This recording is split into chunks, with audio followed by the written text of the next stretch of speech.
You know what's on my mind today? Terror, or specifically the anti terror bill, here on my daily thought bubble. Now, I actually read through the entire anti terror bill that was recently passed by Congress, that's now submitted to the president for his signature. Now, when you read through the entire bill, which is pretty long, it's about 60 something pages, you will probably look at the broad strokes and realize that there's nothing wrong with it when you read through the broad strokes. But when you go through the fine print, then that's when you realize that there's actually a lot wrong with this bill. So let's go over the fine print and what I found wrong with the bill. Now, mind you, I'm not a lawyer, nor do I claim to be one. And that this is just me as a layperson reading through it and figuring out if there's anything wrong with it or not. So by reading through the fine print, I realized one thing. There were a lot of very vague points that they made, which makes it easy for abuse based on interpretation. So the vagueness for me happens when you talk about intent.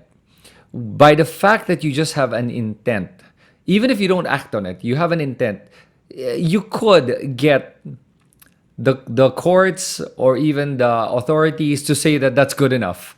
And then you'd have to fight it in court. But to fight it in court, you'd still be in jail for at least 14 days and they can detain you just because they believe that you have intent. They can do that because it's a warrantless arrest. And that's the other problem with it, that they can actually arrest you, keep you detained for 14 days or even more by the mere fact that they just believe that you have the intent. And it also states that it doesn't matter what part of terrorism you're at when you talk about the execution. Doesn't matter what stage it is. It could still be an intent or you writing something down that you wanted to blow up something, regardless of whether you have the capability or not. You could go to jail and without a warrant. And they could do whatever they want with you. And that's the scary part about it. So aside from the actual bill itself, what you have to really look at is the government's timing, the government's priorities, and the government's intent. So you have to question that because if you think about it, we are living in the time of a pandemic where there are over 1,000 people that have reportedly died from the coronavirus. 1,000 people in the Philippines. And that's the ones that have been reported. Remember, there are thousands that are not reported. And with 1,000 plus people dead because of this virus, that should be the priority because that's the real terror in this country right now. That virus is killing people, 1,000 Filipinos. Now, when the government doesn't seem to be looking at that as a priority and instead looking at terrorists as a priority, you have to think about where their head is and where their priorities are.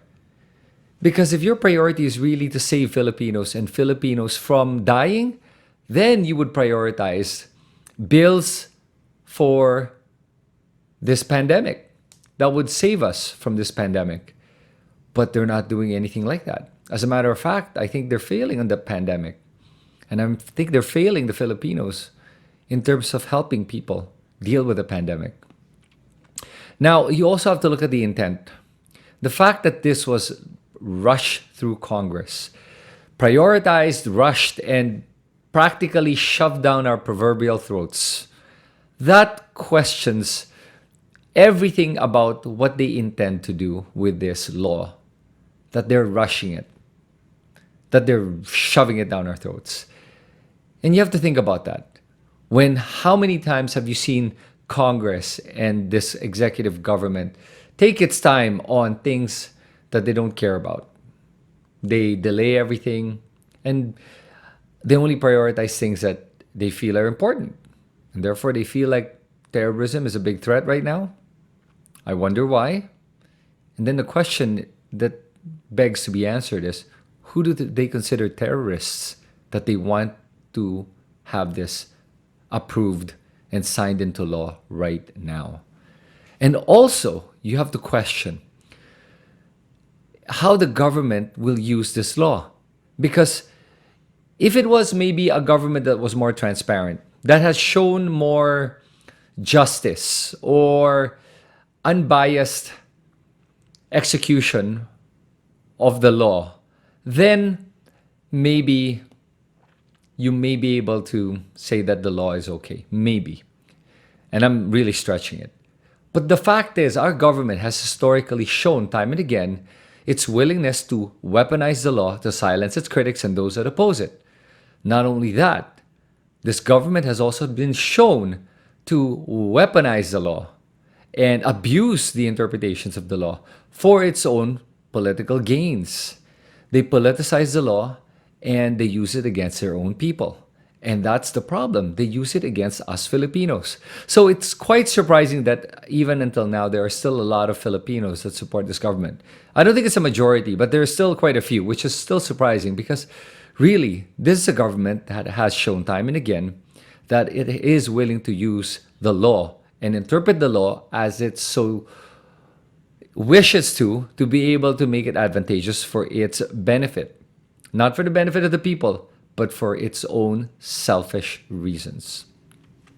And for those reasons alone, I think that we have to be more careful about such laws as the anti-terror bill. And since our lawmakers are not scrutinizing everything properly nowadays and just willing to be a rubber stamp, it forces us citizens to speak up, to do our part and pick up the slack, their slack. So what can we do as citizens? Number one, do what I did and what other people are doing right now, which is reading up on the damn bill. And that's not our job. That's the job of our Congress representatives. But since most of them don't seem to be doing their job, then maybe we should really start doing it. So after reading up on it, ask questions. Be a critical thinker. Don't just accept whatever you read. Ask yourself those questions. And if you don't know it, discuss it with friends. Learn more about it. Number two, speak up and message your Congress representative either through social media or through email or a phone call. Let them know what you think. And that's important that you do that. Number three, don't be afraid to speak up. Let your voice be heard on social media. Right now we can't protest because of the COVID-19. So social media is the best way to do it. Let your voice be heard and don't be afraid. And number four, the most important one, please, I implore all of you to vote wisely in all future elections. Start thinking about, what does a Congress representative do? What does a senator do? And why am I voting for these people? Please stop voting for them because they gave you rice or they gave you money or they helped help you in some financial way. That's not a reason to vote for your representative.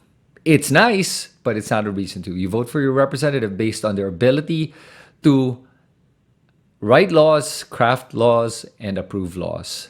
And that's the most important thing, the laws that are meant to protect you and your rights. And that's my Daily Thought Bubble for today. I'll see you guys in the next episode.